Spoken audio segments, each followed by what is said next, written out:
Yeah. Good evening. I'm here actually to persuade you of the virtues of gloom. This Kate's optimism is absurdity. Optimism is a terrible code for living, and one which will always end in unhappiness. It's being pessimistic that keeps me so cheerful.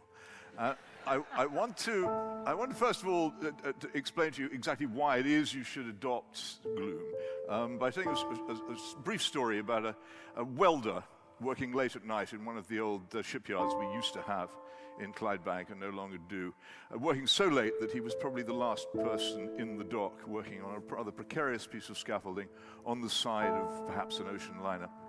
And as he prepared to leave, suddenly the scaffolding gave way beneath him and he fell many, many feet until eventually he grabbed onto the side of the dock. And below him, perhaps 200 feet of concrete and then a puddle of oily water and nobody to be seen. So he called out, "Is there anybody up there?" And a vast sepulchral voice came from very, very far above saying, "I am here, my son." And he said, "What shall I do?" And the voice said, "Let go." And he said, "Is there anybody else up there?" I am the sepulchral voice. I'm telling you, let go. Let go of your illusions. Let go of the ridiculous fantasy that we have that we are a rich, powerful, important country. Many years ago, Dennis Healy said that we should probably get used to being an island Austria. I wish that we can now look forward to anything as stable and prosperous as that. But even so, it might be wise if we began to understand just how precipitous our fall has been. We're only big because we have such enormous debts. We're on the brink of serious economic crisis. The whole West is, and when it happens, I think people will realise just what a fantasy our supposed power and influence are.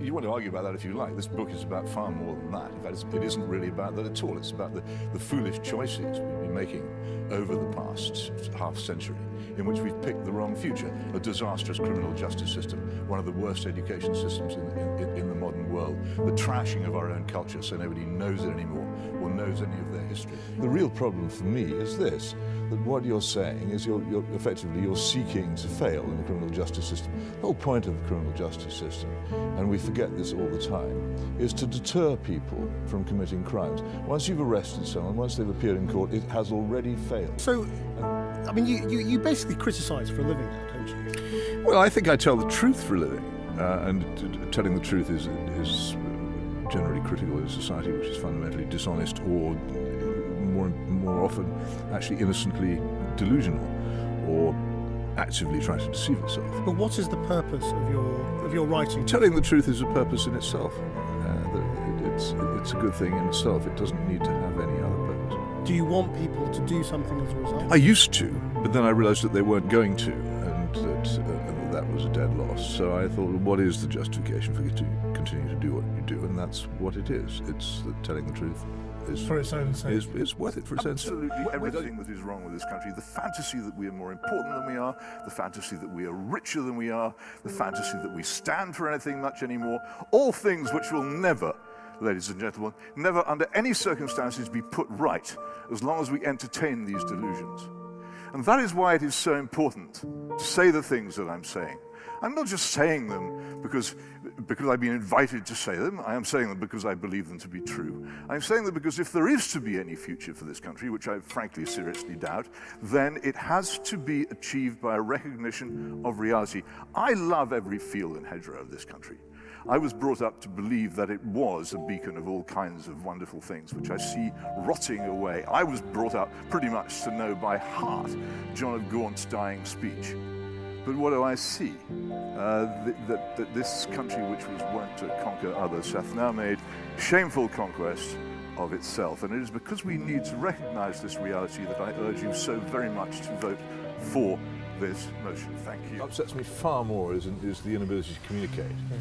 That you simply cannot get some very simple things across to people, and you feel after a while. Always treat a mind as open until you've discovered otherwise, but you feel after a while, after a few exchanges, that what you're dealing with is a mind which is hopelessly closed and a person who doesn't know how to respond to arguments. So you make a point and they neither rebut it nor acknowledge it. I don't mind, they can do either.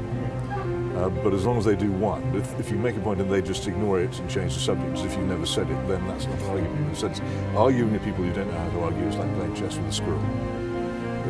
There's no future. Those who feel disillusioned with the current political system Are right to do so.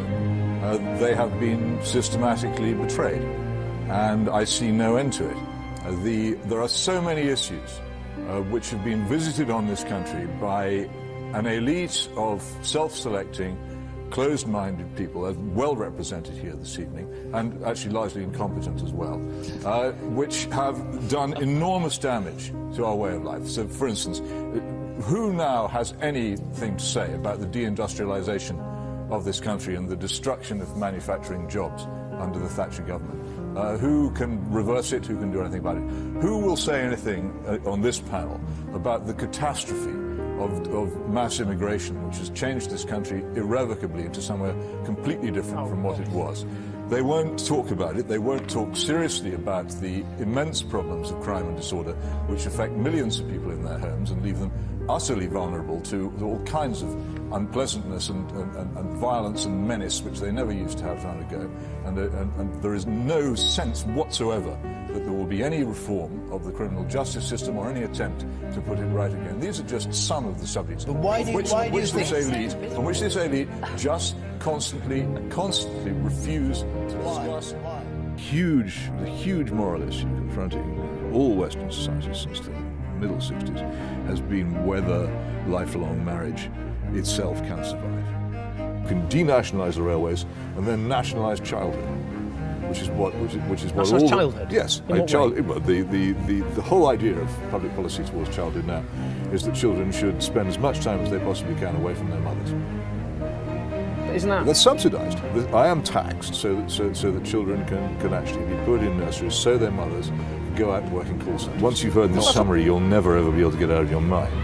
It means that although two people may have sworn a solemn oath to stay together for the rest of their lives, if one of them decides that oath no longer counts and that one person is going to abandon them, if the other one seeks to abide by his or her oath and to maintain the marriage and wants to stay in the home and keep the marriage together, the state will intervene up to and including dragging them out of the house with force and threatening them with prison to break up that private relationship.